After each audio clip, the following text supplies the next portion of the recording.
वो उसको बचाने की कोशिश कर रहा है, उसका वो काम है। ओके, तो जैसे कॉर्पोरेट्स हैं, हम्म, जॉब्स में हमें ऑलरेडी एक इंश्योरेंस है जो मिलता है, वो इंश्योरेंस इनफ होता है, हेल्थ इंश्योरेंस, या फिर हमें फिर जॉब के साथ साथ हमें बाहर से भी एक इंश्योरेंस पॉलिसी लेने की ज़रूरत है? आप हेल्थ इंश्योरेंस की बात कर रहे हेल्थ हैं? इंश्योरेंस। ओके, देखिए इसमें मैं थोड़ा सा आपको बताना चाहूँगा। जो कॉर्पोरेट इंश्योरेंस या ग्रुप इंश्योरेंस पॉलिसीज़ होती हैं जो कि कोई ऑर्गेनाइजेशन, कोई कंपनी या कोई एसोसिएशन अपने मेंबर्स या एम्प्लॉयज़ के लिए लेती है, वो स्पेशली डिज़ाइन पॉलिसीज़ होती हैं, कस्टमाइज्ड होती हैं। तो एज़ पर द रिक्वायरमेंट उसको कस्टमाइज किया जाता है कि मैं किस ग्रेड के अपने एम्प्लॉय को कितना बेनिफिट देना चाहता हूँ। ठीक है, उसके हिसाब से रहता है जनरली। ये थंब रूल नहीं है, लेकिन जनरली ऐसा होता है। अब मान लीजिए मैं एक पर्टिकुलर ग्रेड के ऊपर काम कर रहा हूँ और मेरे ग्रेड के हिसाब से मेरे कंपनी ने, जहाँ पे मैं जॉब कर रहा हूँ, उसने मुझे एक हेल्थ इंश्योरेंस का लिमिट दे दिया।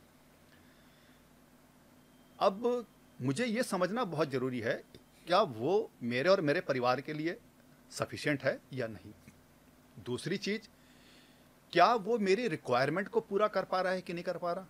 क्योंकि मेरी कंपनी ने, मेरा जो एम्प्लॉयर है उसने और इंश्योरेंस कंपनी ने बैठ के आपस में एक डिज़ाइन किया और उसमें कुछ कस्टम चीज़ें डाल दी। अब कई बार होता क्या है, वो चीज़ मेरे काम की है ही नहीं, लेकिन मेरी सैलरी से उसका प्रीमियम कट रहा है और शायद मैं उस पॉलिसी कभी इस्तेमाल भी ना करूं, तो मेरे लिए वो वेस्ट हो सकता है।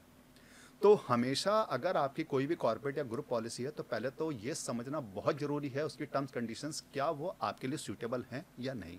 दूसरी चीज़, क्या वो आपको सफिशिएंट कवर दे रही हैं कि नहीं।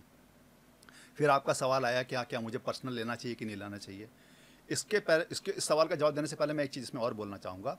ग्रुप या कॉर्पोरेट पॉलिसीज़ में आप जब तक उस कंपनी या एसोसिएशन के मेंबर या एम्प्लॉय हैं, तब तक तो वो पॉलिसी काम कर रही है।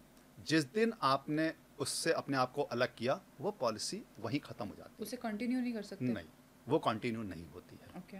कभी भी कोई भी ग्रुप पॉलिसी पर्सनल पॉलिसी में कन्वर्ट नहीं हो सकती है, ऐसा नहीं होता है। तो मेरा सजेशन, मेरा सुझाव सबको हमेशा ये रहता है कि आपकी जो भी ग्रुप पॉलिसी चल रही है, आपकी कंपनी ने आपको बेनिफिट, बहुत अच्छी बात है अगर कंपनी आपको उस तरीके का प्रोटेक्शन दे रही है, बहुत अच्छी बात है। लेकिन आप अपना इंडिविजुअल लेवल के ऊपर एक अलग जरूर करके रख लीजिए, ताकि भविष्य में कभी आप कंपनी बदलते हैं, आप जिस कंपनी में नई में गए वहाँ पे आपको वो ऑप्शन नहीं है, तब क्या करेंगे आप? आपका कवरेज जीरो। या आपने जॉब छोड़ दी, आप कुछ अपना काम करना चाह रहे हैं, या आपके जॉब का टेन्योर पूरा हो गया, आप रिटायर हो गए, तब आप क्या करेंगे? उस आपके ऊपर हेल्थ उस कवरेज। टाइम पे नहीं ले सकते हम फिर इंश्योरेंस? बिल्कुल ले सकते हैं। तो फिर हम उस टाइम पे लेंगे, पहले से हम प्रीमियम क्यों भरते रहें? हाँ, ये सवाल आपने बड़ा अच्छा किया। हेल्थ इंश्योरेंस की अगर मैं बात करूं, तो स्वास्थ्य बीमा में होता क्या, कुछ कंडीशंस होती हैं जिस लोगों को लोग जानते हैं। जैसे होता क्या है कि जब भी हेल्थ इंश्योरेंस जब पहली बार नई शुरू करता है कोई व्यक्ति, तो उसमें कुछ एक्सक्लूजन्स होते हैं। जैसे 30 डेज, फर्स्ट 30 डेज में आपको किसी भी प्रकार का कोई भी क्लेम नहीं मिलेगा, एक्सेप्ट एक्सीडेंट। अगर एक्सीडेंट की वजह से हॉस्पिटलाइजेशन होता तो क्लेम मिल जाएगा, लेकिन अगर किसी बीमारी की वजह से आप एडमिट हो गए पहले 30 दिन में पॉलिसी शुरू होने के, तो कोई क्लेम नहीं मिलता।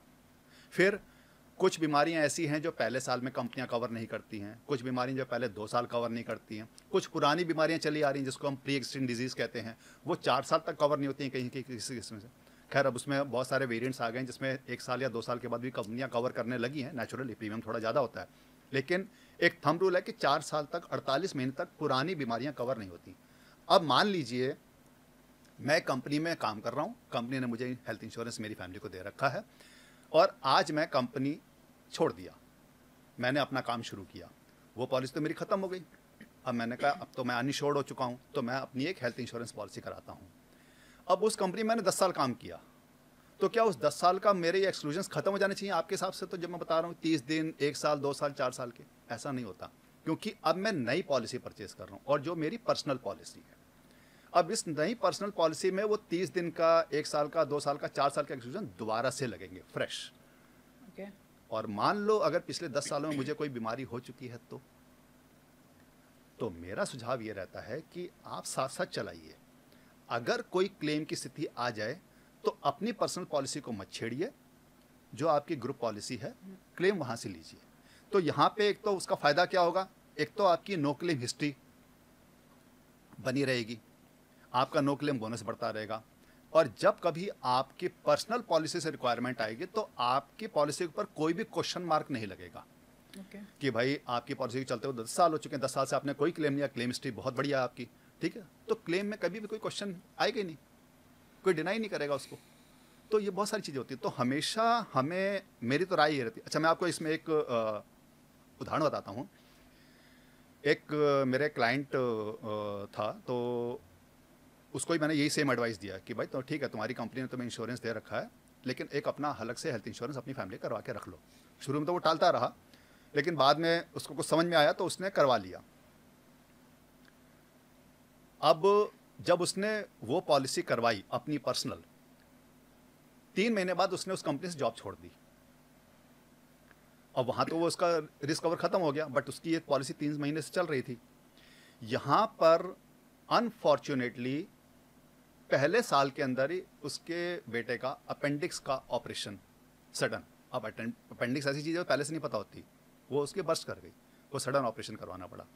यहाँ पे वो हेल्थ इंश्योरेंस पॉलिसी अगर उसने नहीं कराई होती, वो कॉर्पोरेट पॉलिसी का भरोसा, जबकि जॉब छोड़ चुका था, तो ये पॉकेट का आउट ऑफ पॉकेट एक्सपेंस होता।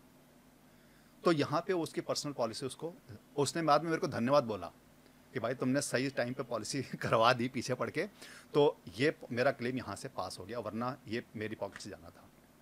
तो ये चीज़ होती है। और अब मैं अगर आपको बात करूँ तो हमारे देश में जो out of pocket medical expenses होते हैं हॉस्पिटलाइजेशन के ऊपर, दैट इज़ अप टू 60%, बहुत बड़ा फिगर है। 60% तक जो है हम लोग अपनी पॉकेट से पे कर रहे होते हैं कहीं ना कहीं इन एक्सपेंसेस को। क्यों? क्योंकि हेल्थ इंश्योरेंस पॉलिसी नहीं ले रखी।